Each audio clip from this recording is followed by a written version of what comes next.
मित्रों, भारत जैसे देश में समाज सुधार का मार्ग स्वर्ग को जाने वाले मार्ग की तरह है और यह बहुत सारी कठिनाइयों से भरा पड़ा है।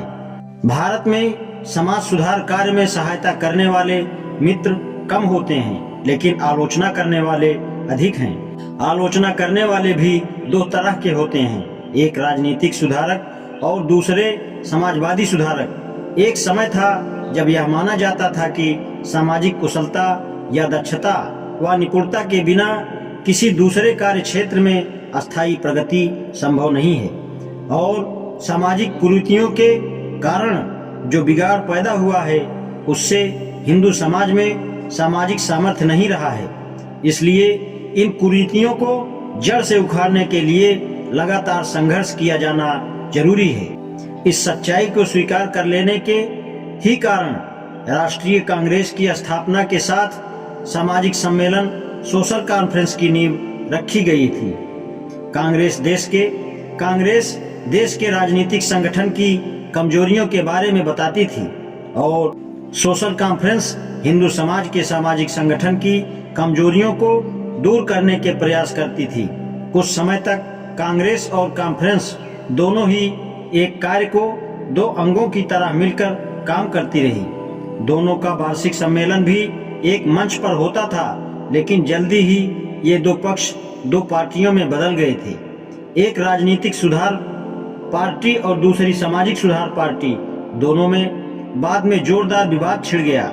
राजनीतिक सुधार पार्टी राष्ट्रीय कांग्रेस का समर्थन करती थी, जबकि समाज सुधार पार्टी सोशल कॉन्फ्रेंस का समर्थन करती थी। इस प्रकार दोनों संस्थाएं एक दूसरे की घोर विरोधी पार्टियां बन गईं। झगड़े और विवाद का मुद्दा यह था कि क्या समाज सुधार का काम राजनीतिक सुधार से पहले किया जाए। 10 साल तक दोनों शक्तियों का पलड़ा बराबर रहा और लड़ाई में किसी की जीत के बिना विवाद जारी रहा, लेकिन यह बात स्पष्ट दिख रही थी कि सोशल कॉन्फ्रेंस का भविष्य बहुत जल्दी ही खत्म हो रहा था।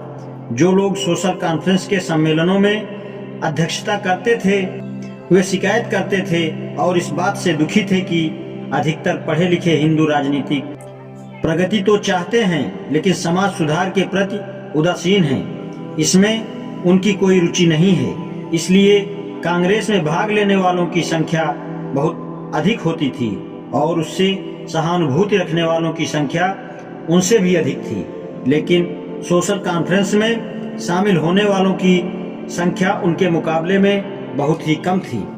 इस प्रकार जनता की उदासीनता के बाद जल्दी ही राजनीतिज्ञों ने खुले रूप से सामाजिक सम्मेलन का विरोध शुरू कर दिया।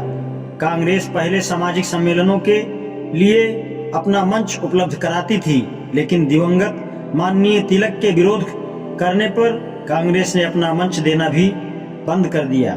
दोनों में दुश्मनी यहाँ तक बढ़ गई थी कि जब सामाजिक सम्मेलन ने स्वयं अपना मंच बनाना चाहा तो उसके विरोधियों ने उसे जला देने की धमकी दे दी। इस प्रकार कुछ समय बाद राजनीतिक सुधार का पक्ष लेने वाली पार्टी जीत गई और सामाजिक सम्मेलन भंग होकर खत्म हो गया और लोग भी उसे भूल गए।